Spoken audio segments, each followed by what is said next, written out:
कहानी का शीर्षक दोस्ती का जादू। गहरे और हरे भरे जंगल के बीच एक सुनहरी सुबह थी। हर पेड़, हर पत्ता अपने ही संगीत में डूबा हुआ था।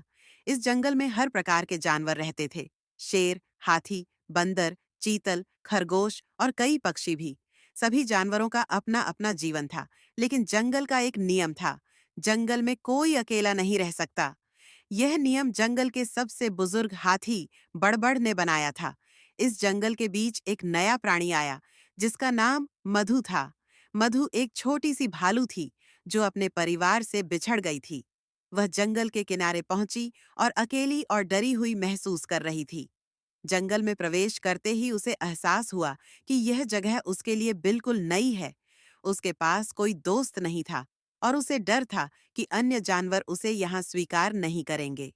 मधु ने जंगल में एक पेड़ के नीचे शरण ली और सोने की कोशिश की, लेकिन उसे नींद नहीं आई। अचानक उसे एक हल्की सी आवाज सुनाई दी। यह गप्पू नामक एक नटखट बंदर की आवाज थी, जो पेड़ की डाली पर खेल रहा था। गप्पू ने मधु को देखा और तुरंत उसके पास आ गया। तुम कौन हो? गप्पू ने पूछा। मेरा नाम मधु है और मैं अपने परिवार से बिछड़ गई हूँ, मधु ने कहा। गप्पू ने उसे सांत्वना दी और कहा, यहाँ डरने की कोई बात नहीं। मैं तुम्हारा दोस्त बनूंगा और तुम्हें यहाँ के सारे जानवरों से मिलवाऊंगा। अगले दिन गप्पू ने मधु को जंगल के अन्य जानवरों से मिलवाया।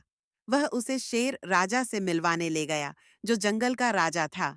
राजा ने मधु को ध्यान से देखा और फिर कहा, तुम इस जंगल में नई हो, लेकिन अगर तुम जंगल के नियमों का पालन करोगी, तो हम सब तुम्हें अपनी तरह ही मानेंगे। मधु ने सिर हिलाया और राजा को धन्यवाद दिया।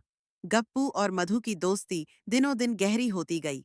गप्पू हमेशा उसे नई नई जगहों पर ले जाता, उसे नए खेल सिखाता और जंगल के सारे रहस्य बताता। जंगल का जीवन सुचारू रूप से चल रहा था, लेकिन अचानक एक दिन कुछ अजीब घटित हुआ।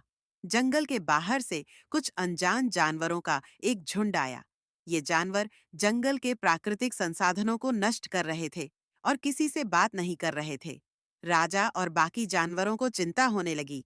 ये जानवर कहाँ से आए हैं और वे क्या चाहते हैं? इन सवालों के जवाब किसी के पास नहीं थे।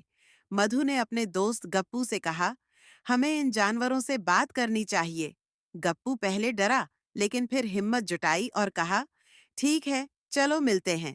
गप्पू और मधु उन नए जानवरों के पास गए। उनके नेता काला नामक एक बड़ा और ताकतवर भालू था। काला ने उनसे कहा, हम एक दूसरे जंगल से आए हैं।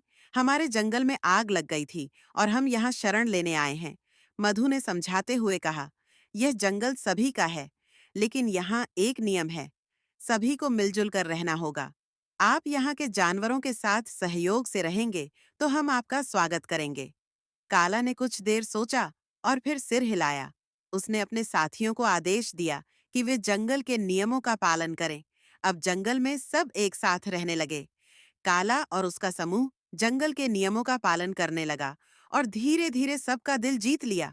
लेकिन एक दिन जंगल में अचानक एक और बड़ी समस्या आ गई। एक विशाल तूफान आने वाला था, जिसकी जानकारी जंगल के सबसे बुजुर्ग हाथी बड़बड़ ने दी थी।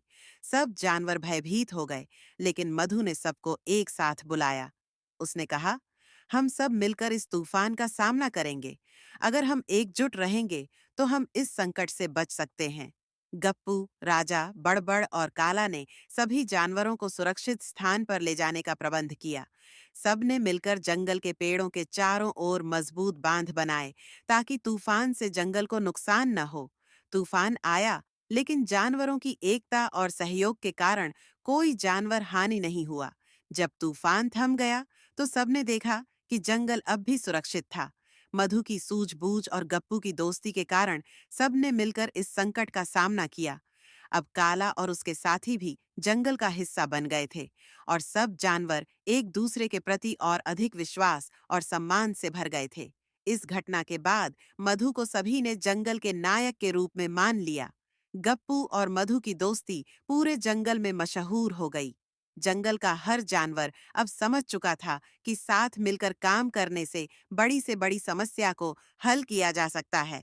यह कहानी हमें सिखाती है कि चाहे परिस्थितियां कितनी भी कठिन क्यों न हों, दोस्ती, एकता और आपसी सहयोग से हम हर संकट का सामना कर सकते हैं। दोस्तों, आपको आज की कहानी कैसी लगी? कमेंट में ज़रूर बताइए और कहानी को लाइक करें। अगर आप चैनल पर नए हैं तो चैनल को सब्सक्राइब करके बेल आइकॉन को दबाना ना भूलें ताकि आपको हर वीडियो के नोटिफिकेशन मिल सके।